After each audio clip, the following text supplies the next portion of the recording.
one, and here. Hello, comic book fans. Pete here from Comic Books Transformed, where we talk about all the adaptations of your favorite comic books, whether it is in a streaming show or a movie. In today's show, we are talking about Doom Patrol, which is a favorite for me and my co-host over there, Brian.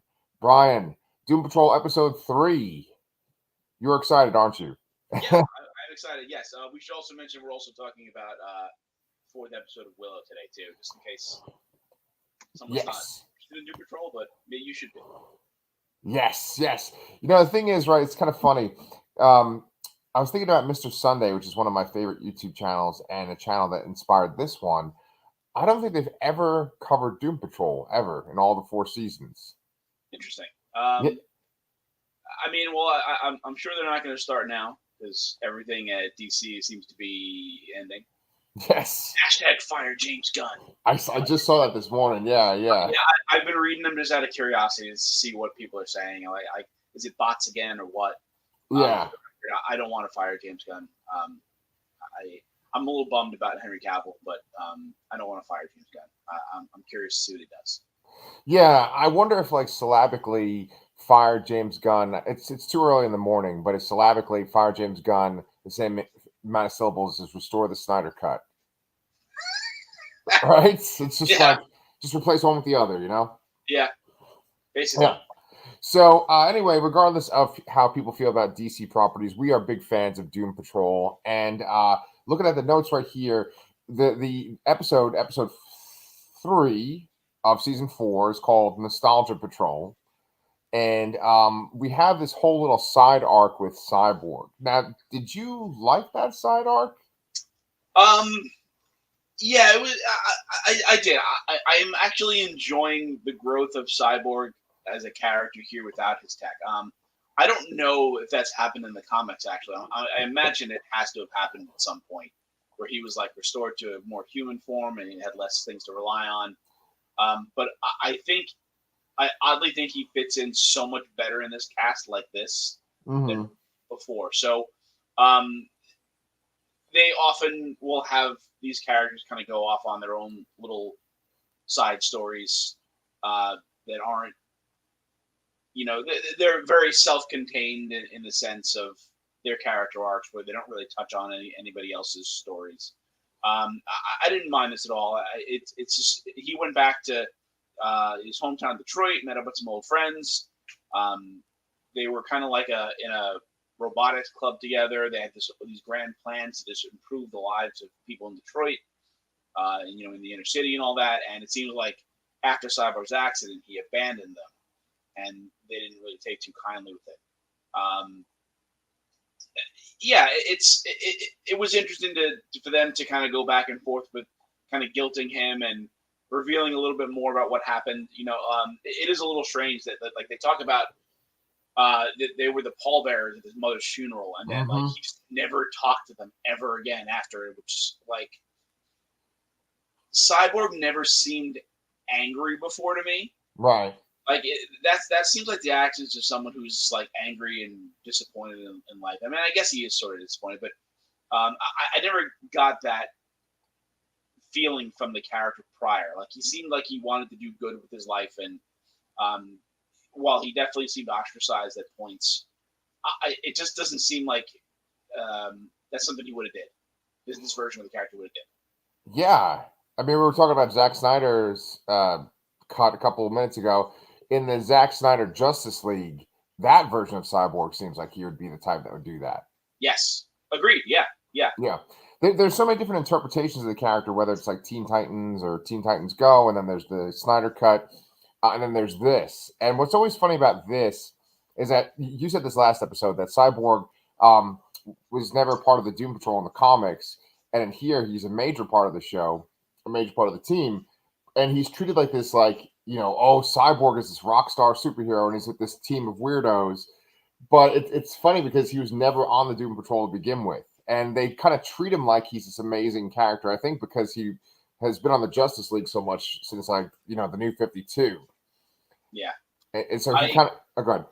No, I was always curious as to why Cyborg ended up on this show when we also have Titans going on. Like, it doesn't make sense to me. And also the fact that when the show started, that the Justice League movie was prominent, or was being filmed or released, so he was on that too. So like comics, they're pushing Cyborg into the Justice League away from the Teen Titans, but here they have a Titan show, they have a Doom Patrol show, and they decided to put him on this show, which is weird. But I think this might be the most I've enjoyed Cyborg on this show so far.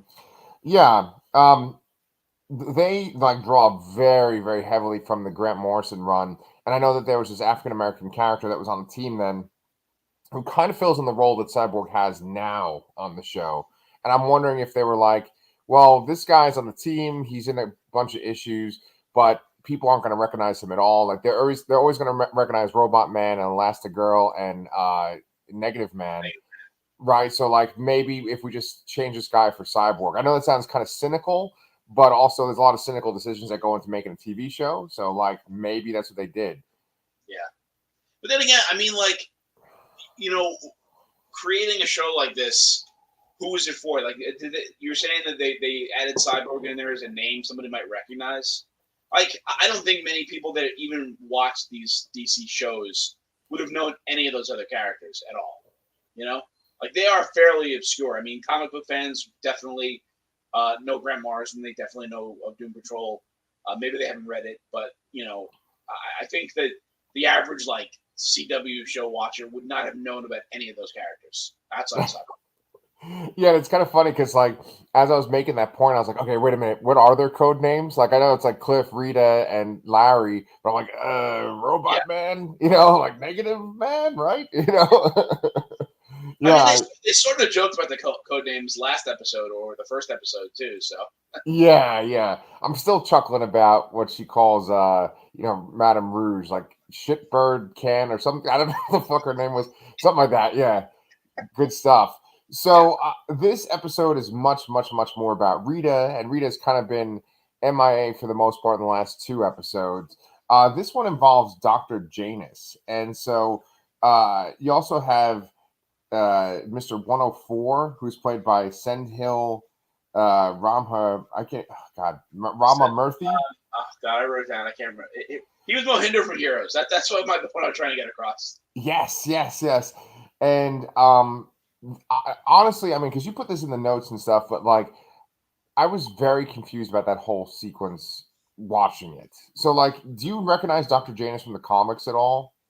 No, she apparently was a minor villain, and that there seemed. I mean, I assume that they're having her be part of the Brotherhood of Evil here. Her goal is to resurrect Immortus. I don't know exactly what was taken. Something about the emotions of Rita that she went through for re-experiencing all of her films, and then Dr. Janus like shows up, basically says 2 lines, and then disappears with the amulet with that purple stuff in it. And yeah, that's kind of it. Yeah. I mean, it definitely seemed that they were looking for a specific type of emotion, right? Like, it's like they wanted a specific, like, it wasn't just like, oh, we just need emotions, because she has the amulet on and she experiences different emotions. It's that, like, she's looking for a specific type of emotion. Yeah, but I couldn't quite figure out what it was. Right. I took away that they were looking for a few different ones in various amounts or something like that. That's what it seemed like to me, but I could be wrong. Okay. Yeah, I mean, you might be right. Yeah. And so this is where we have this scene. Now, when we first started talking about this season of Doom Patrol, I talked about how I wasn't really a fan of Madame Rouge. I really appreciated the actress. And I think I didn't make this point last time, but I've said this before, that she's from Doctor Who as well. That's when I first saw her. And they have this thing on like Doctor Who and sometimes like these kind of hip sci-fi shows where they just sort of say goofy things just because it's like, oh, we're so whimsical, and that kind of stuff gets on my nerves when they just sort of say silly stuff that doesn't make any sense. And she even kind of said a few things like that on this show. However, this one part where Rouge is like by herself and she's essentially like kind of talking herself into being the leader of the team, I actually really liked that scene. It looks like you did too. Yeah, I did like the scene. I mean, just the fact that they elected a team leader. The first act she takes as leader is to go on this mission to save Rita or back up Rita, and it goes wrong, and she just abandons everybody and assumes the worst automatically, and then starts drinking herself to death. Kind of like I don't know, maybe it's a Niles Calder move. I don't know. Yeah. And the actress that plays her, Gomez is her last name. I can't remember. Is it Michelle Gomez or? Yeah. She's got like a thick Scottish accent, and I just love that, man. Yeah. My grandfather was Scottish. I, dealt with a lot of Scottish stuff growing up, and I just love listening to her talk. It's funny you bring up Niles Calder, and this isn't in the notes and stuff, but like sometimes I forget how big a presence Timothy Dalton had on the show. He's not in the season at all. I don't even know if she references him. She says his name a couple times in this episode, but he's just been gone for a while at this point. And he was such a major player. Dead since season 2. He showed up as like a ghost or something, or one episode in season 3 or something like that. Yeah. With the zombie episode, that's right. But yeah, no, I mean, I love Timothy Dalton. He's great. I one of my favorite things he was actually in was Hot Fuzz. Yes, Hot Fuzz. Yeah. The villain there, I think his name was Skinner, but I think he's great, and he was a great addition to the show. But maybe maybe the story ran out from I don't know, or they couldn't pay him. Who knows? Yeah. Did you ever watch the show Penny Dreadful? I have not actually. Yeah. He's on that. He's kind of almost like a vampire hunter. He's really good on that. I love that show, but that show kind of fell off the rails towards the end of the 3rd season too. But yeah, it's worth checking out if you have Showtime. Got it. Yeah. I don't think I do, but so Niles Calder, obviously he brought them all together, and they even kind of start to talk about like their conditions and being a team and stuff like that in this episode, especially when Rita does this speech about the team itself. They're all in this weird scenario. I was thinking about this, how like every episode kind of has the same formula. I think we've even discussed this before, but like the team just sort of gets brought into something. Like they don't always go seeking something out. Just sometimes things just show up at their friggin' house. And in this case, they go to this community theater because Rita thinks that there's going to be some kind of tribute to her, and essentially they get sucked into her movies, before her accident. And there's one movie that's kind of like a haunting of Hill House kind of movie. And then there's like a romance movie, obviously. And then she encounters that guy who he kept talking about elements and Mr. 104. That's an element on the periodic table, I think. That's the number of elements on the periodic table. Oh, I'm sorry. Thank you. Yes. And so, did you think that for a second there? Did you think that he was going to be Elemento? I didn't. Because it happened, like he just kind of mentioned it almost in passing. Mm-hmm. I didn't really notice him talking about elements before he said it. Did he? He said like something about elements, like I think 2 times before. Because I was I remember like hearing him and being like, wait a minute, he keeps talking about elements. Is this like Elemento? And then there's the guy on the show that, what is he? He's got like 2 heads and one of them's a dinosaur. What's he called? Well, he's like Vegetable Mineral Man or something. Yeah. Yes. Okay, never mind.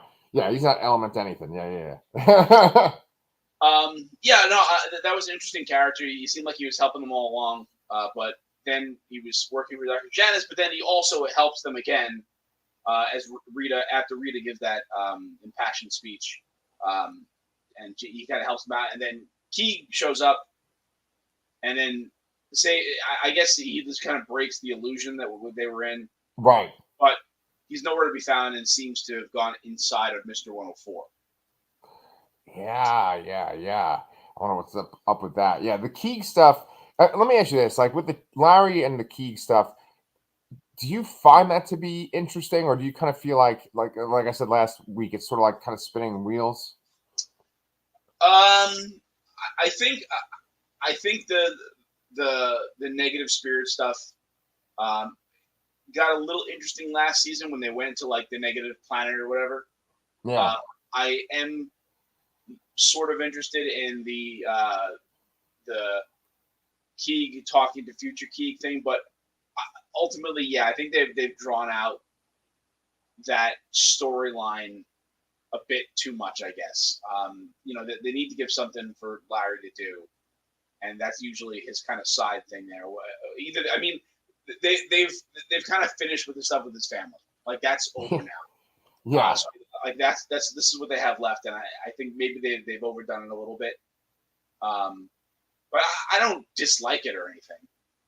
Yeah, it's funny because like his life, his own personal life, his own personal misery has often been like tied directly in with the plot of the show or like the overarching plot. Like his own son was in the Bureau of Normalcy, and like so much of him having to deal with like being a closeted homosexual kind of just goes along with that theme of everyone wants you to be normal and you can't, right? Like this is who you are, and so he's kind of the shining example of how tough it can be to not fit into that cookie cutter mold. But it almost is like how much more could they even do with his family or his own kind of failures and how he handled things. And in this episode, he does talk with Mr. 104 at first, like before the reveal at the end, and he kind of keeps referring to him as his friend. And I was like, oh, is there going to be some kind of like almost like relationship going on here? This could be kind of interesting. Did you think that at all? Or? I did think that, yes. I did see some chemistry brewing there, and obviously I think that's going to come back in a later episode. Yeah. I think in terms of the argument that the idea that the negative spirit story seems stale, I mean, I think you can make that argument for almost any of the characters, honestly. Yes. I don't know how they've gotten 4 seasons out of the backstories of the characters that they do. Jane's feels a little fresh this season with finding a purpose because the Kay doesn't need them. That seems a little fresh. But I mean, Cliff's story is essentially the same. Yep.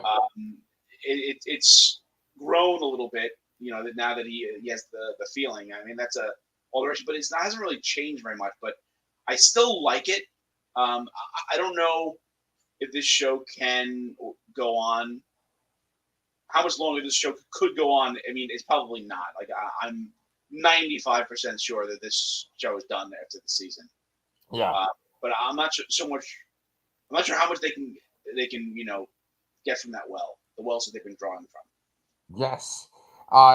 Well, that's the thing, right? I think the reason why it feels like the well's been overdrawn or it's getting dry is because this show focuses on the characters that we love so much, and that's so much of what the show is. When you look at the Gerard Way run or the Grant Morrison run, yes, they do sort of have these overarching issues that they deal with. Like Cliff has his body issues, and Rita's not really in the Grant Morrison stuff that much or at all. I don't know. But and Larry has all this weird stuff going on where he's like melded with another person and stuff. But all of their kind of personal issues are just sort of dropped like once per arc. They just kind of say something about it. Whereas there's always this kind of weird thing they're dealing with. And then like you focus so much on how weird everything is in the Grant Morrison run and the Gerard Way run. In the Gerard Way, they kind of like go on these adventures, and it's just like you have to kind of figure out what the fuck is going on with the world itself that they're in. And their personal issues are just always just kind of referenced. It's not like they're the focus like they are on this show. Yeah, I feel like it's the opposite for the show. The personal issues are the focus, and the weird stuff's the drop every episode. Yeah. Right. There's like an 80-20 relationship between the two. And in the comics, it's the weird stuff is the 80. In the show, it's the personal stuff is the 80. Yeah. I mean, that's that going back to that whole relatably human aspect of TV shows. I always mention that like hardcore fans of things want all the weird stuff, the weird details, and all things like that. But for a show to be successful, you have to tap into that relatable human emotion to get a more general audience interested in it. There's not enough weirdos out there. yeah, very true, very true. And so and just 2 more things before we wrapped up. So you talk about Jane's stuff that's in this episode too. And honestly, I was kind of confused because, like in your notes, you mentioned how, Jane has that puzzle piece and she sees Shelley's eye. And I'm going to be completely transparent. I actually kind of forgot who Shelley was from. I too. Okay. So who is that from the Sisterhood of Dada? Who's that? I have no idea. Oh, okay. All right. Well, Great work on the notes this week, Brian. No, so I mean, I'm just trying to think of who the Sisterhood of Data characters are. I'm assuming because she did kind of have chemistry with this one woman who almost kind of seems like Constantine. I remember in the season when we see the Sisterhood of Data, Jane. She's the fog. She's the one that kind of has the right. She's got blonde hair. Like a David Bowie haircut, like right. No, but that is a good point. No, because they kind of play her up like she's sort of this David Bowie. She acts like John Constantine, even though she's yes. And there was a little bit of conversation between the two of them. They made with potential chemistry there. Exactly. Yeah. And the fog. Yeah. Yeah, because like the very first time you see her interact with Jane, they're in like a candy store. It's when the whole team gets sucked into this, like they're in the woods and they get sucked into their realm or whatever. So okay, that makes sense that she kind of had like a little orgasm then if she saw her specific eye. Yeah. Well, I mean, also the fog itself came out, so I mean, maybe it actually did something. Who knows? Yeah. What happened to the Sisterhood of Donna last season? Do you remember? I don't remember. No. Yeah. It's weird. It just sort of like vanishes. It's such a bizarre show that like things don't happen the way when you try to recall something, you're like, okay, well then this would happen and this, but the show's so chaotic that it's hard to remember stuff. Yeah, no, and like we said, like the focus is on the emotional character arcs and less about the weird stuff. So and there's so much weird stuff, and they're just kind of like dropped in, and you kind of forget about it because it's not really brought up as much. I mean, I know the Sisterhood of Dada was like a big part of last season, but still, it's like I barely remember. I remember all the stuff with Rouge betraying Rita and all that, but I don't remember the individuals of the Sisterhood and what they were trying to do and how they were even foiled. Because I mean, usually the Doom Patrol doesn't actually do anything. Yeah, they just kind of resolve on their own and they just kind of get out alive. Yeah. So it's hard to remember because no one really took an action to get them out. Yes. Well, let's see. There once was this one YouTube clip I watched of Mandy Patinkin and his wife trying to remember an actor's name, and they just spent like 10 minutes going like, "Remember, he's in The Thing, and he does the thing," and and it actually was very entertaining, even though they're not really saying anything. And I was thinking, could we just bore the fuck out of our listeners / viewers for a second and play a game where can we at least describe the members of the Sisterhood of Dada each? Well, I mean, now that I looked at the fog, I remember her, obviously. I remember that there was the one that was in like the glass casing. Yes. She was Asian. Yes, but she had a cool power. Do you remember her cool power? She had a really cool power. No, I don't remember. Okay, so her power is taken directly from the Grant Morrison comics. It was a cool power. It was every superpower you could have that no one has ever thought of before. Oh, that is very Grant Morrison, yes. Yes. Then there's like the African American guy who has like the bikes on the bicycle guy, yeah, the bicycle guy, and I think he just makes wind or something. I think, yeah, something like that. Right. So there's him. There's the fog. There's the Asian girl that's like behind glass. There was a guy that got killed, and he had like a bird cage in his chest. Well, no, he was from the original Sisterhood when in the 20s, or when Rita went back in time and Rouge was the leader, and that was the guy that she ultimately kills. Yes. So I mean, I think that's the whole team, unless I'm missing somebody. I guess. Yeah, because they were almost like 1-to-1. There was like as many Doom Patrol people as there were Sisterhood of Dada people. Yeah, because they were all having one-on-one conversations back then. Yes, so yeah. So I think that's all of them. I mean, this is a show where you have like the beard hunter who becomes the butt hunter, and there's sex ghosts and okay. Here's a question for you. They mentioned a testicle monster. Have we seen a testicle monster? I don't remember either. Yeah. That's the whole thing. I was like, wait a minute, did I like skip an episode accidentally? Did they drop 2 and I missed one? But no, I mean, they haven't. It's only these 3 episodes that we've covered so far. Yes. Yeah, I don't remember. They mentioned it numerous times, Wait, there's a massive monster resembling. Oh, this is. Are you looking up testicle monster on your That was the computer? monster. Okay, so remember they also mentioned.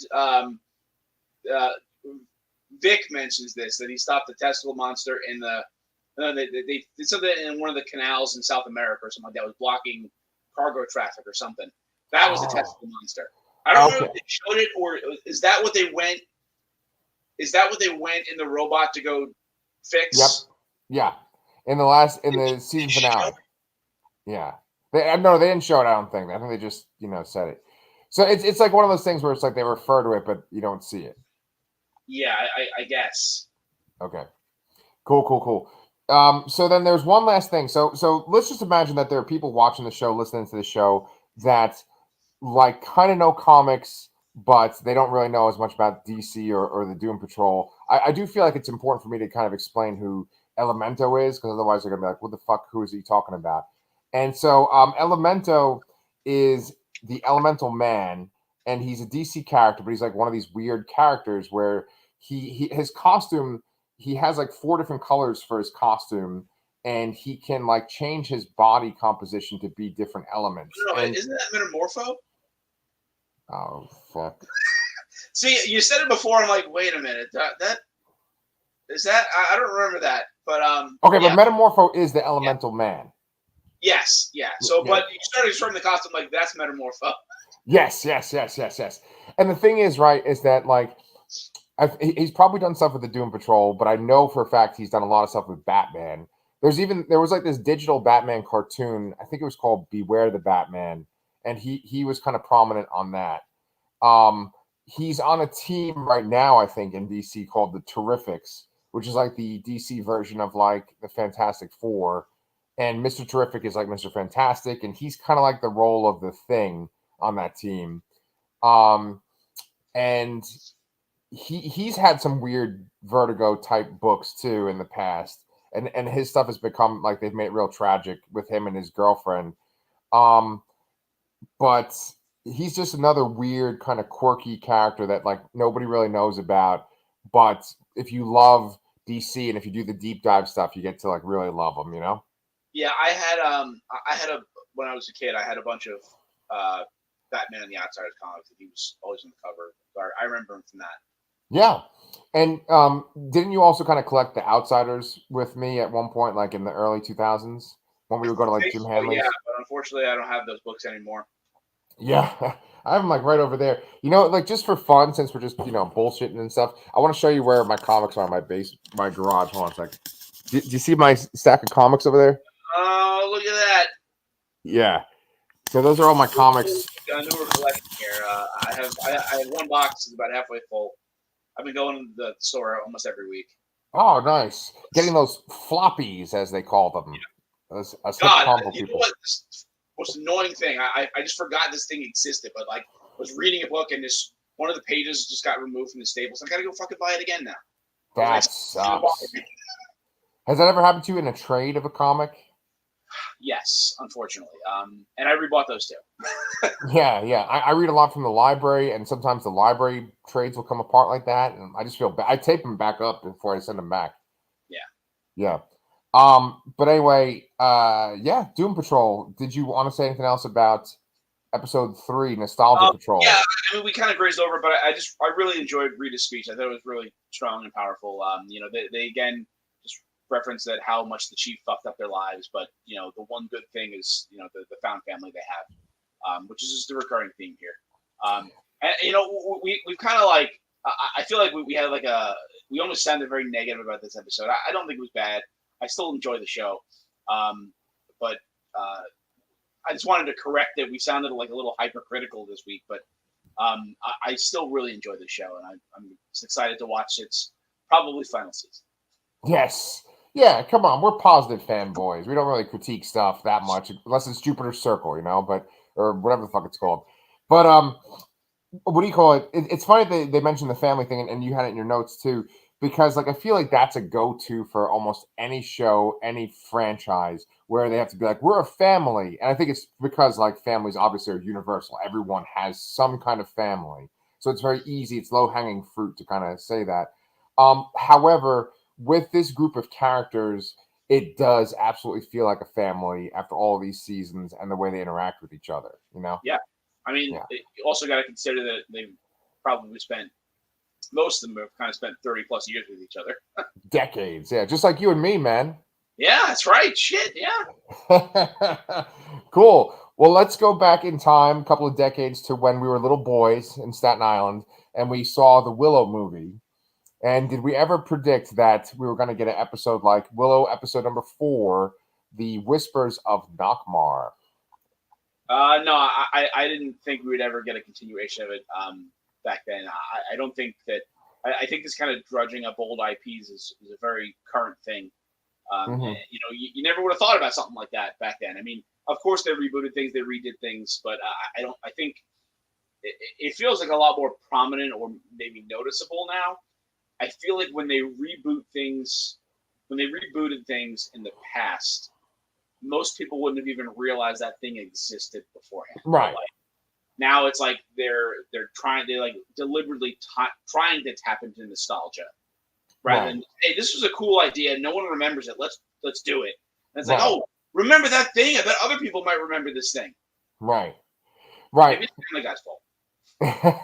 Well, it's a very good point. I mean, if you think about it, like I think of like Alec Baldwin's The Shadow movie, right? Or like Billy Zane in The Phantom, right? You kind of knew that they existed. You're like, isn't this like a radio show or something? Or isn't that a comic strip? And then they come out and, it's like, whoa, it's this. But yeah, I mean, nowadays it's like, yeah, didn't they just have a movie of this like 5 years ago and they're rebooting it? Yeah. Yeah. But I make that joke about how could we have predicted it, and I feel like this is like a haunted house episode of Willow, the Whispers of Nockmaar, right? Yeah, this is full of. I generally feel these tropes that happen in like animated series, but it's like haunted house. Everyone's kind of confronting their past or their demon. They'll bicker and they get separated, and yeah, it's very very cliche. And it's funny. It's actually kind of very Doom Patrol, right? Because this happens on Doom Patrol. Yeah. So, like you said right here, basically, everyone kind of gets separated, and we find out that Willow, his past is exposed. That he actually did not like disintegrate Bavmorda, but it's like she herself, her own pride, destroyed her. Right? Yeah, I find it interesting that they perpetuated that. That kind of lie about it. Graydon talks about him like, or the scene like it's something that, like story tale that everyone knows. But right. Like, why would they do that? It's just interesting to me. I think it's going to tie into, someone asked Willow, I don't remember who, what really happened to your village? Like why? Assuming like why are you living underground? And all that. And I imagine that's going to come in to play later on. I think that with certain things these days, I think that everything is. Yeah, you're good now. Okay, I feel like everything is modeled after other things, and I do feel like these Willow episodes are modeled by or off of the sequel trilogy, right? So I think that like Willow as disgraced hero that kind of has a legend about him is very much like Luke Skywalker in like The Last Jedi, Yeah. I've even read that Warwick Davis kind of based part of his performance on Mark Hamill's Luke Skywalker from the sequel trilogy. So right. And so I think that like the writers, I can't vouch for them or speak for them, but I feel like they see something in another story and they're like, okay, well, how do we make this story fit that?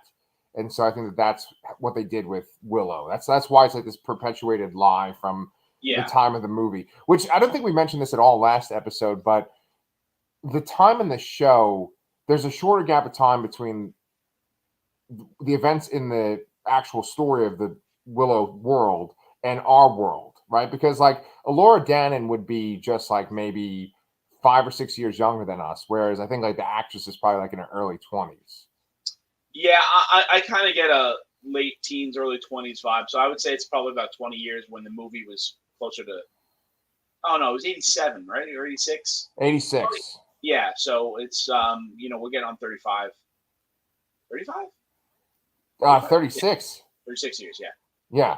Yeah, so she would be like a woman, like grown with kids and stuff, not Yeah. like a young, beautiful girl, right? So, anyway, there is that idea that like he actually did not defeat Bath Morta, and that gets brought out. There's a lot of nostalgia that's milked in this episode. We even see General Kale at one point in this Yeah, episode. no, they show a lot of old scenes from the movie. You see Bad Morta, you see Kale. I mean, I think Kale was newly filmed, but Bad Morta might have actually been from the movie. I know the Willow's. You see Willow from the movie because he looks, so much younger. He does. And I even think the scene where Elora sees her mother. I think that was actually the footage from the movie as well. Totally agree. Yes. They did it in such a way that it looked really good too. They did this sort of like magical wispy flashbacky thing, and you just get like a little wisp, and then you see a person's face, and the face looked like really solid and tight. Yeah, I agree. I like the effects in this episode. Yeah, wispy faces are tight. That's a little. But anyway, you have mentioned here probably the most intriguing aspect of the episode, which is Graydon, who is possessed by the Lich. Thank you so much. Of the Gales. He is like flashing back to his own childhood, and we see that like he had a brother, and I guess he was possessed in the past, right? Yeah, he's got a bunch of scarring on his chest. You see a reference to he almost hallucinates his father and manifests his disappointment in him. I assume that I mean they actually do. They show it. They show him pushing his older, probably more physically able brother off a tree branch and like apparently dying or maybe being paralyzed or something, kind of taking away the pride that his father had in him, or destiny that he had set out for him, like probably as his successor. But yeah, it's not his first go around. I'm pretty sure that they had Tony Rivoli play both himself and his brother as younger somehow. That's what I was thinking. Yeah. Maybe they de-aged him a little bit or something. I'm not really sure, but the voice sounded exact to me. Right. Exactly. You mentioned in our last discussion that you just kind of see Flash Thompson, and I feel the same exact way too. With this episode, did that change that at all?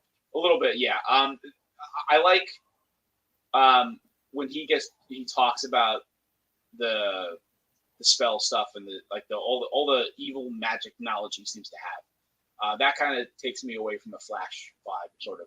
And I think there's a lot of that.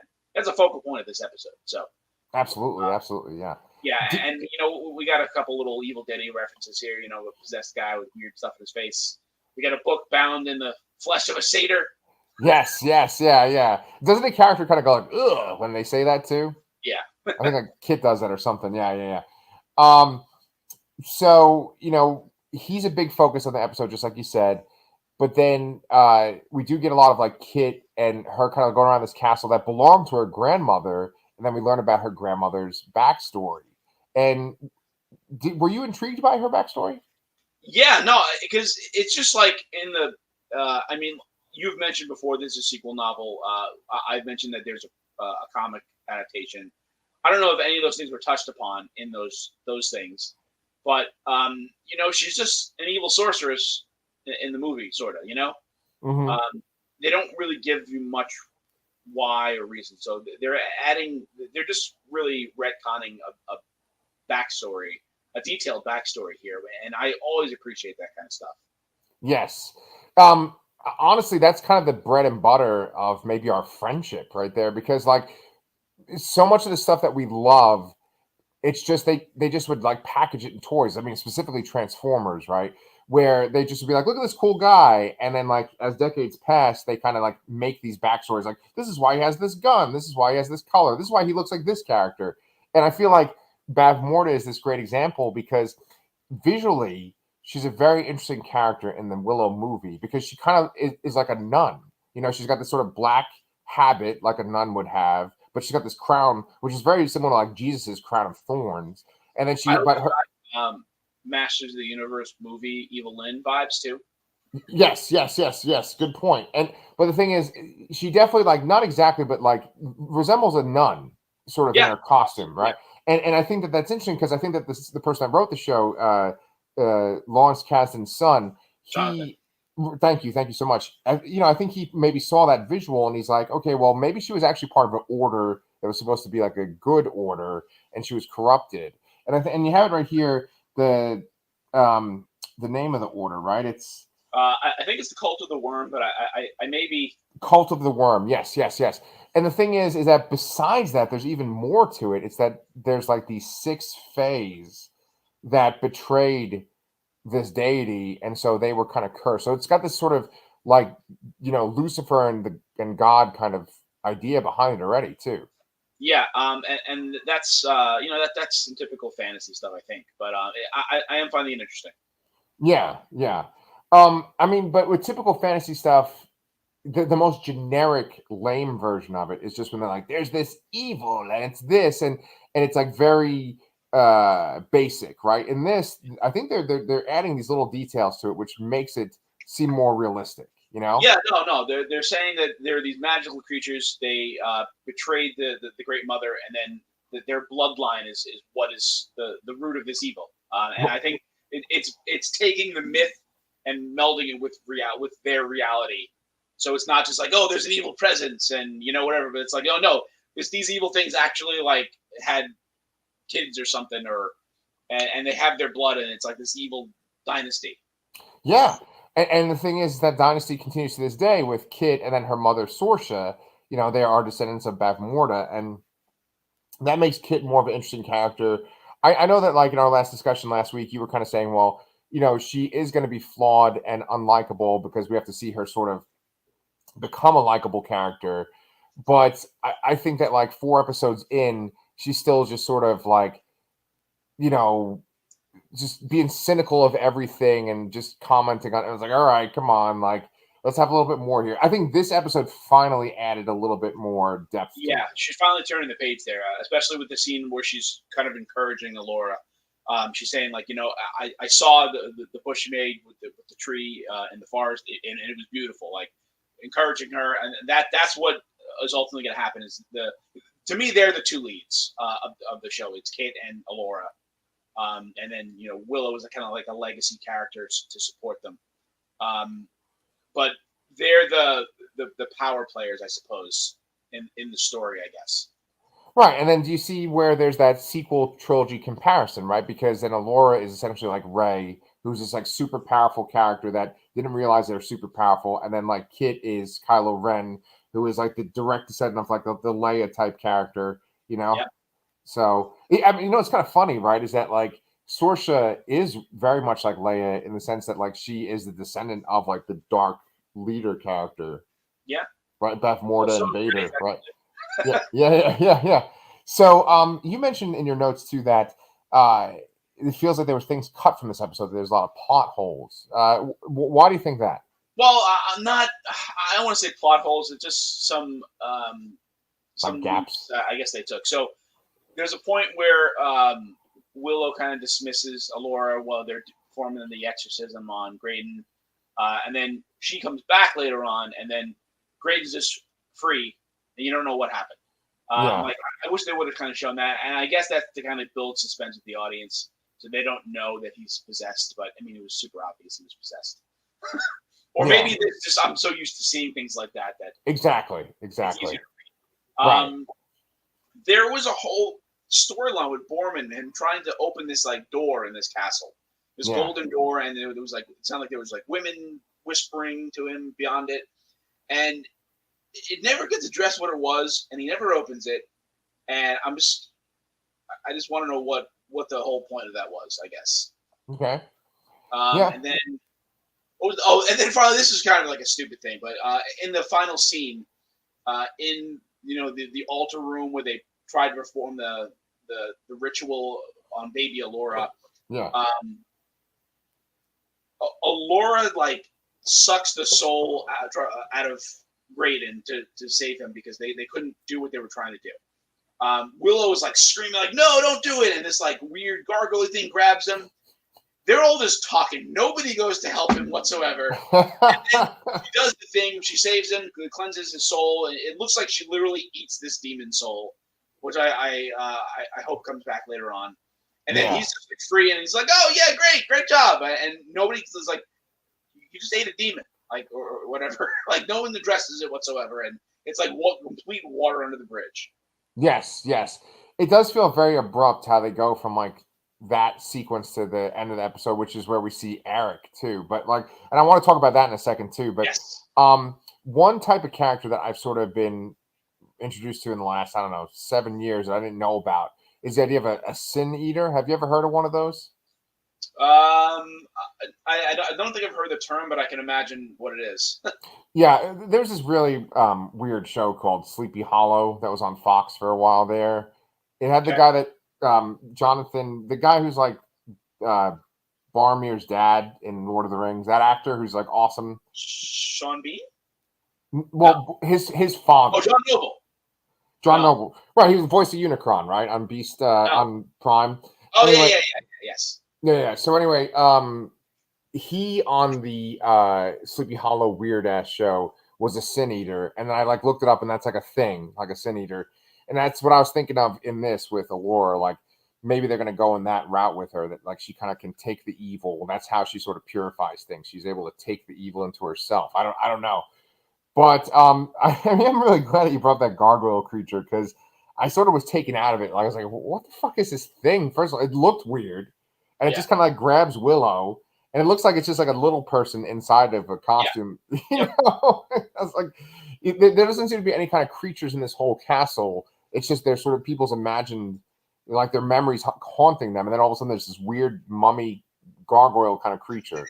You know, it's yeah. So like at the very end, Eric wakes up, and I think he's very hot. I mean, not the actor, but like the actor seems like he's very hot. Yes, yeah. Yes, that twin action. But like, I tried to kind of figure out what I was looking at in that scene. Like, was there anything significant about where he was besides the fact that he was like in this big ruined city? I imagine that's supposed to be the Immemorial City. And I think, we talked. They kind of gave us that mythos dump at the end there about Morda and the fairies and the cults and all that. And they're kind of hinting at, or trying to ask the question, like, why did they kidnap him? Like, what are they going to do? Like, what are they going to use him for? Or what do you use his blood for? And you're frozen. So I'm going to wait a second. Nope. Oh, man, we almost did it. We almost made it through the whole. Oh, we're back. What happened? Yes, cut that out, please. They're starting to pose the question, like, why did they kidnap Eric? What are they going to do with him? What do they need him for? We know that Allura Dannon they're also looking for her. They need to banish her soul. So this is the only thing that can stop the crone. But why did they need Eric? Yeah. Do you think that next week's episode, the 5th episode, is going to be like focused on him a lot more? I think we're going to start seeing him pop up more. Yes. And I was surprised about that actually, but I don't know what they're going to do because he seemed like he was alone there, which is the interesting thing. And I don't know if you heard me say it or not, but I'm assuming that's the Immemorial City that they keep talking about. Yes, I did hear that. Yeah. I think you're right too. Yeah.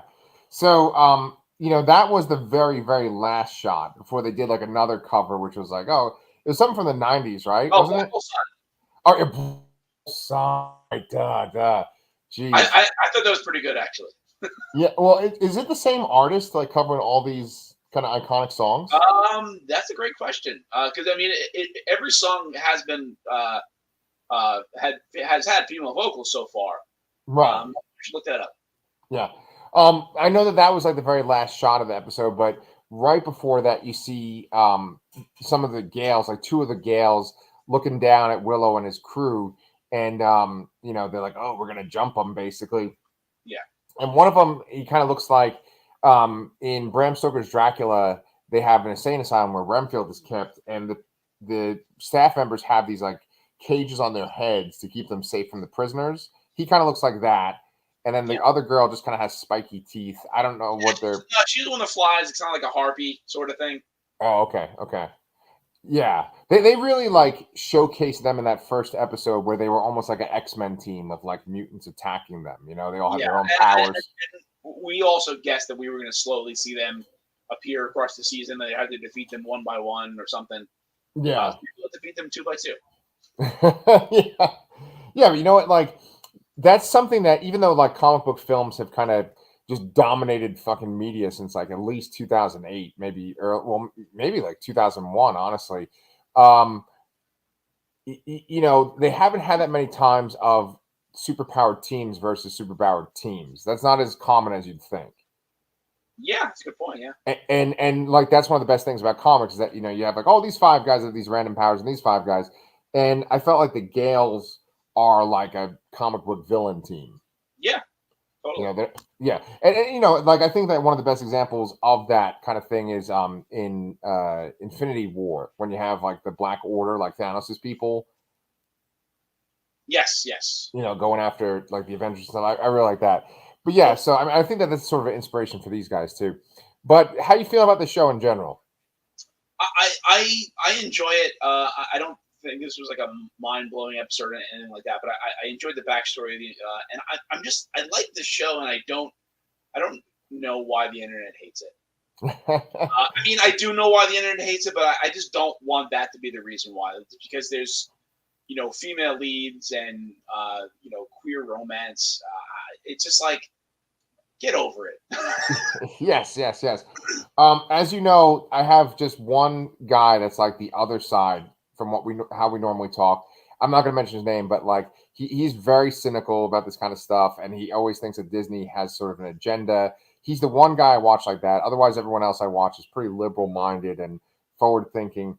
Um, but when he talks about this show, it's very interesting to see it because it's like he kind of looks at everything that we see and he's like, oh, well, this is why this is bad. And this is why this is bad. And I think that if you go into these things automatically having cynical thoughts, you're going to be rewarded by, of course, this is the worst thing in the world because look how bad this is. But I think that if you go into it like thinking, well, the world is changing and like we should kind of change our media to make people feel more included, like maybe you know there's a balance, right? Because like there's too much of changing things so that you can fit agendas, but then there is like, yeah, we should change things so that people are more represented. Yeah, I do think I think what it boils down to is that the people that don't like these things think like, well, why does every show have to have this? Are there that many gay and transgender people here that a group of five has to have two or three Right. gay people or minorities in them? Like I mean, I guess I'm very clearly a white man. I guess I don't have too many friends of color. I mean, I don't think that I've not sought them out or anything like that. But it's just things happen. So maybe they're just used to their own lives, their own circles, and they don't see that, so they don't want to see it. They want to see just like the whole purpose of representation is that someone can see themselves in the show, and the people that are used to seeing all white people are used to seeing all white people in their lives, and they don't want that to change. So, Right. I'm sure that there probably is more queer representation in TV than there actually is percentage-wise in America. Yes. Fortunately, but who cares? It's entertaining. Like this is a fantasy show. It's gonna be fun. It's got some drama, some intrigue. Just enjoy it for what it is. Yeah. And one point that this particular guy makes, and which I've mentioned this a whole bunch of times on our show too, that like, you know, he gets many views because I think people kind of rally behind this kind of stuff. One point he makes frequently is that like the women are very capable and the men are sort of oafish or incompetent. And the thing is, I work in education, right? And so I'm one man of amongst like many women. You know, I'm like part of the like 5% of men that work in my field or in my district, right? And so I work with a lot of women that are more competent than I am, that like are more physically aggressive than I am, you know, if they have to be in a physical situation.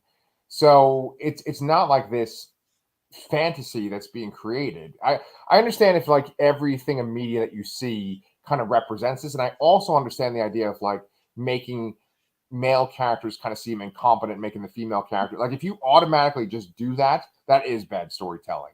Like I feel like it shouldn't matter your gender. there should be capable characters no matter their gender, their ethnicity, whatever. Like you shouldn't have to shortchange characters to make other characters shine, you know? But to say that like, you know, oh, like a woman wouldn't be as strong or that doesn't fly anymore, you know? You know, in medieval times maybe it does, but modern times it does not. So yeah, well, now that we're gonna get canceled, we could we could end this episode right here. But I really do appreciate talking about this show with you. I'm trying to think. Will it be Christmas Eve on Friday? No, right? Is it? No. Christmas Eve Saturday. Right. So let me ask you this before we end this recording. Do you want to do our sort of best of next episode, you and me together, and then like we'll do 2 Willows and 2 Doom Patrols the next time? Or do you want to do Willow and Doom Patrol next time and do the best of before New Year's? You know what I'm saying? Yeah, I mean, like everything that would be included in the best of is already happened. I don't want to include anything that we haven't finished. So yeah, we could do it either week. Whatever's more convenient for you. I don't mind. Why don't we do 1 more Willow and 1 more Doom Patrol since you know it's not New Year's yet, and then the next week we'll do like a best of 2022 that we've covered. Yeah, sounds good. Cool, man. Oh, well, thank you so much for doing this with me, guys. If you have not subscribed to Comic Books Transform, please do. Me and Brian are pretty charming middle-aged men, and you know, if you like this video, that will make me have an early Christmas present. But until then, we'll be back next week to talk about Willow episode 5 and Doom Patrol episode 4. See y'all.